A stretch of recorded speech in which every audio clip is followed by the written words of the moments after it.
Hello, everyone.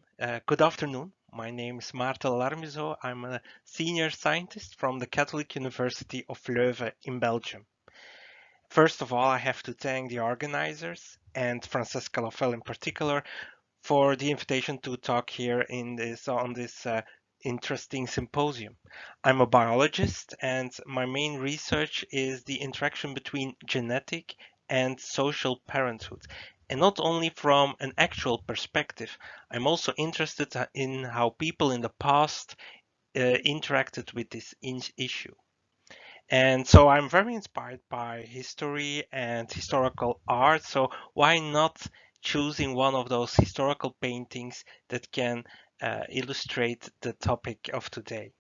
Well, this is it. This is a painting of Jan Steen, a famous Dutch artist from the 17th century. And this painting is called Celebrating the Birth. And what you see here is a father within his hands a newborn. And in the background, you see the mother who is still recovering in bed. But there is a second layer on this painting. If you look closer, you see here a guy in the door opening, and he's raising two fingers just be above the head of the newborn. And this illustrates, or this is a symbol for cuckoldry. And what he is want to say is that the father or the husband is in fact not the biological father of the child. He is cuckolded, he is betrayed by his wife. And there are a lot of other symbols on this painting referring to this extra pair paternity. There is, for example, this sausage, hanging sausage, and this means that the husband of the house is in fact infertile. There are also broken eggshells on the ground, and this refers to a broken marriage. And in the left corner, you see a bed warmer, and this refers to the fact that there is no warmth or heat anymore in the marital bed. So this whole picture is not celebrating a normal birth, but it's more to referring to cuckoldry, to extra paternity, and to the fact that a father is never sure about his biological fatherhood. The Romans had already an expression for this. They said already, Mater certa, pater semper incertus. The mother is certain, the father is always uncertain about the biological connection with his child.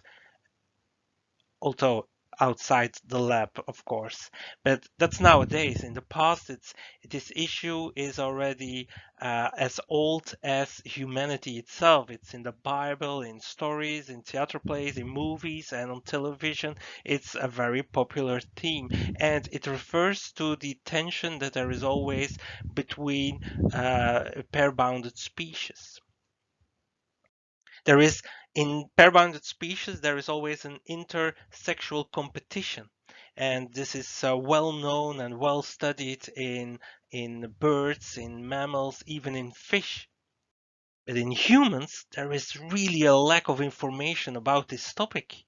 We don't know a lot about extra-pair paternity in human populations, and that's not so illogical because it's still a taboo for a lot of people, and yeah, it's logistically and ethically very difficult to do research on this topic. And before 10 years ago, we only had popular science book dealing with this topic, like this book, a very famous one from Jared Diamond, The Third Chimpanzee. There is a whole chapter in it about the fact that Jared Diamond heard from a medical doctor that in America the extra pair paternity rate in humans has to be 10% and even higher.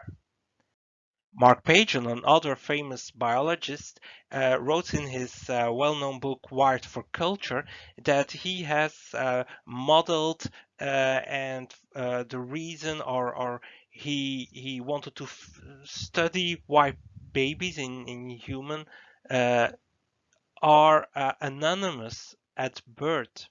this is quite interesting. He said babies are cannot be linked to parents just based on facial recognitions or facial characteristics, and this is just to betray fathers. Don't be suspicious, as according to his models, the paternity uncertainty has to be around 10% and even higher, even in Western populations. But this is in the popular science. Let's look to the real data, and those are data from as byproducts in medical research. And what we find out is that in Western in societies, there is an average extra pair paternity of 1%.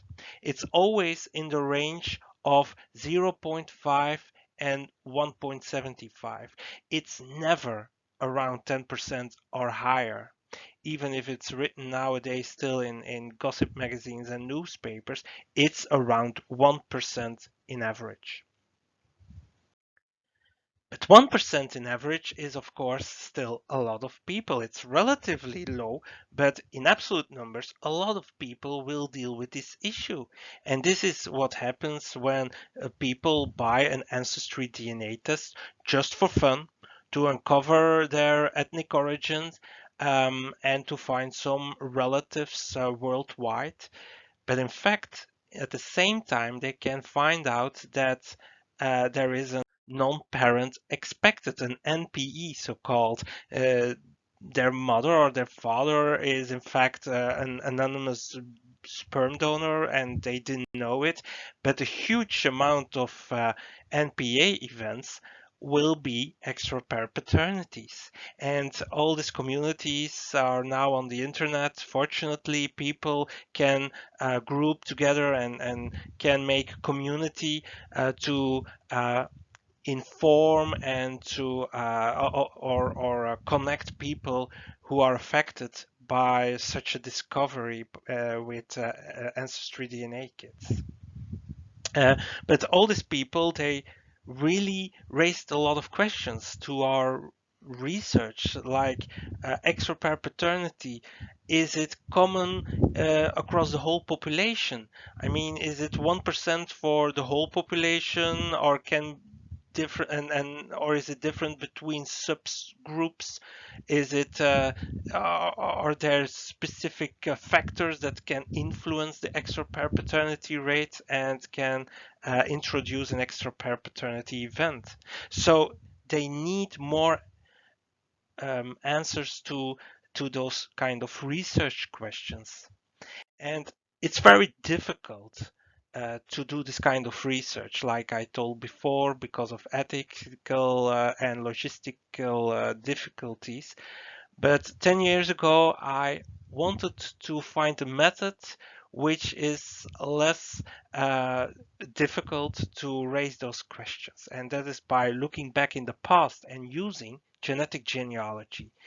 When I was a child, I had an uncle, a grand uncle, Andre, and Andre was a genealogist. He was filling his time with digging into all the archives in Belgium to find traces of his ancestors. And suddenly, in the 90s, he quitted with his research. He saw a paper in the newspapers that that extra pair paternity can be 10%. And so he was really doubtful about his own work, because if he looks into his paternal lineage, after how much generations is he dealing with non-biological ancestors? So he was really having a lot of existential questions about his genealogy if the extra pair paternity is that high. And I used this story to to find a way to use genetics and genealogy to answer some questions about extra pair paternity. Because if you combine those two disciplines, you can find out if two related persons based on genealogical records has indeed also as the same biological ancestry. And yeah, ancestry is very popular. It's one of the most popular hobbies worldwide. And that's logic because you can easily go back till 1800s by looking into all this uh, estate records, and even till 1600 thanks to the introduction of the parish records. If you are a pro or a hard die-hard genealogist, you can even go further and back in time before 1600. And now we also have all this huge information about our genomic architecture, about our genetic variation that we get from our ancestors. We have a living archive in each cell of us that we can use. And we know more or less how much DNA we get from our ancestors. And so, how can we use this kind of information? Well, it's very difficult with genomic data, and I can illustrate this with this figure. You see that the amount of DNA you get from each ancestor, if you go back in time, it's decreased exponentially. From your great grandparents, you only get 12 and a half percent of your DNA in average. The range is quite big. And so a person who has the same great grandparents, well, they have in common with you only 3% of of the DNA. And so if you go even further away, more than 7 generations, yeah, then there is already a possibility that you find no relationship anymore based on nuclear DNA.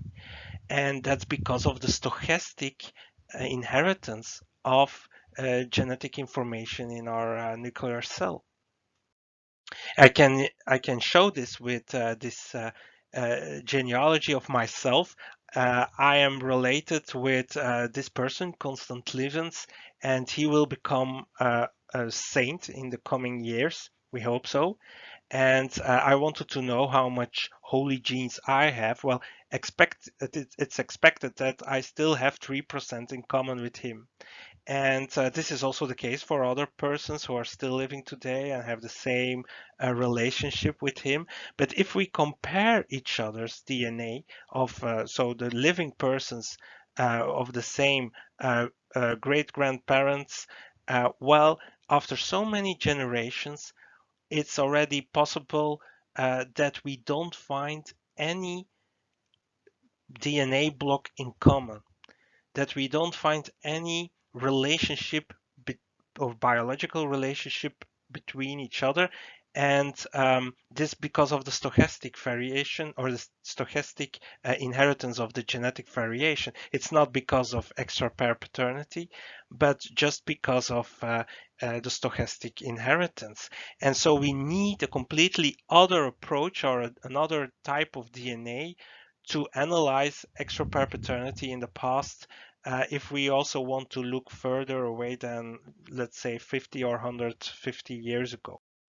And so this is what we can use. We can use the whole genome, but we also have two specific genetic markers which is linked to one particular lineage. We have the mitochondrial DNA, which is linked to the maternal line, thanks to the mitochondrium, and we get from our mother, from her mother, from her mother. But for research in extra pair paternity, this is the least interesting DNA marker. What is really interesting is this one, the Y chromosome, which is linked to the paternal line. The Y chromosome, well, each male gets it only from his father, and his father, his father. It's linked in Western Europe with our surname, our paternal inherited surname, and yeah, we can follow uh, our Y chromosomal variation back in time. And based on the mutations that occurs regularly, we can estimate for each couple of two males when, based on the Y chromosome, when they had their most recent common ancestor. Is this 20,000 years ago? Then there will be absolutely no genealogical link. Is it 5,000 years ago or 200 years ago? This is possible because of the variation and the variability in the Y chromosome. And if we combine Y chromosome information and genealogies, we can in fact estimate the extra pair paternity rate in the past. How do we do this? Well, by selecting genealogical pairs, persons who are living today with a similar or with the same known common paternal ancestor, and this always in direct line. If if this is indeed based on archival documents, if this is all indeed also the biological uh, relationship, well, then they should have the same or a very similar Y chromosome. If this is not the case, we know that there was at least one extra pair paternity event.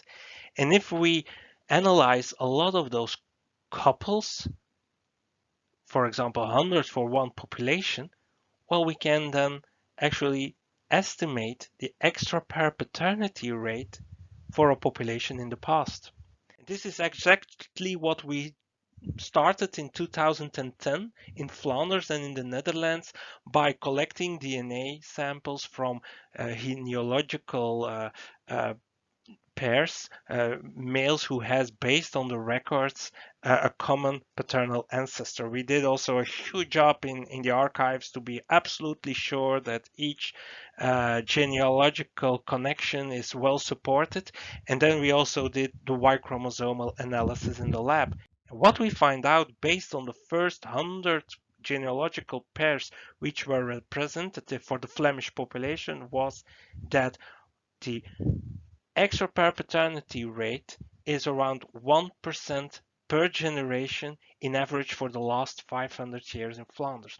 1%, but exactly it's 0.9, it's exactly the same as the extra pair paternity rate in the hospitals nowadays. So it didn't change that much. Of course, this is only Flanders. We also did it for the Netherlands and colleagues also in Italy and Spain and Serbia and South Africa, even in Mali with oral genealogies for the last 300 years. Well, we could find that we found and our colleagues find that it's always around 1% in average for the last 500 or 400 years ago. Based on all this data, we said, okay, this is really interesting stuff. We know that the contemporary and the historical extra perpetuity rates is around 1%.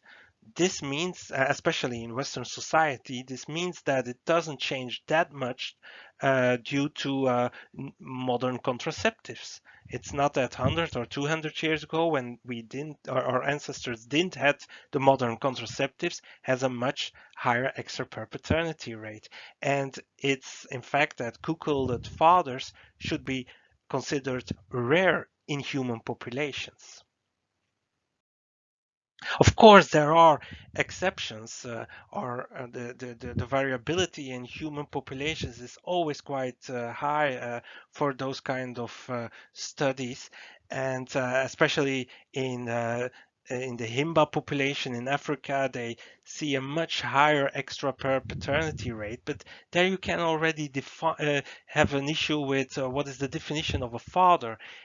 We cannot compare it with our Western view of a fatherhood, and this is absolutely the same for the partial paternity. What is visible in Southern America in some tribes, they believe that there is more than one biological father, two or three, and of course then the extra paternity rate is in definition already much higher than elsewhere and in other human populations. But our research was then not yet over. We also had our colleagues, Beverly Strassman, who did a very interesting study in Mali in the Dogon population. These population use menstrual huts where the women of a community has to go when they have their periods. And it's for the anthropologist, it's a way to have a control, a social control of the menstrual cycle and the fertility of women in a community. And they had the hypothesis that maybe women who use those kind of menstrual huts should have much lower a number of extra-pair paternity children because of the social control. And this was actually also what they saw. They saw that mothers who were not using menstrual huts had a double high extra-pair paternity rate than mothers who did use those huts. And they also find differences between religions. So the Catholics had a much higher extra-pair paternity rate to the Muslims, and those anthropologists they linked this with social control by the community itself. And this was for us a very interesting study because we wanted also to verify if in Western society we don't have substrata or social strata, social groups, where you have a much higher extra-pair paternity rate than in others. Do we also see differences in time in the last 500 years? We know that it's in average always around 1%, but maybe it's changed during specific time periods.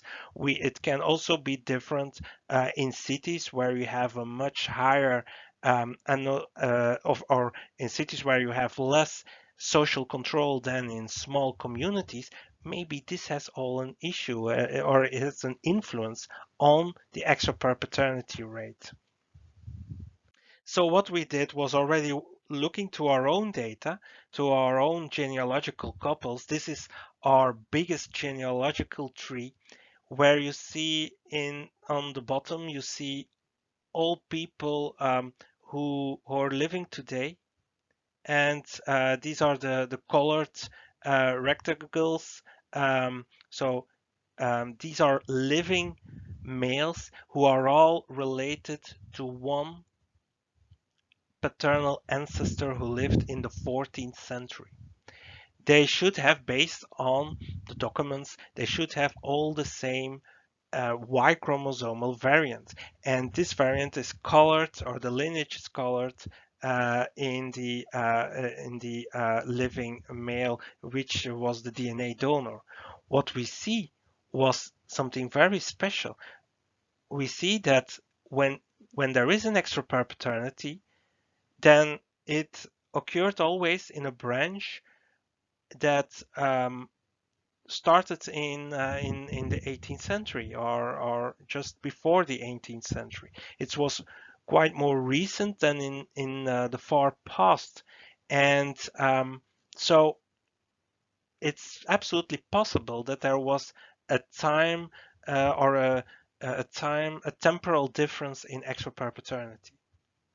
So what we did was the last years we get 500 genealogical pairs. We did an extra job to collect all this DNA monsters and genealogical data, and to find also if there is an influence of the occupation and the social class of the legal father, if there is also an influence of the population density at the birth.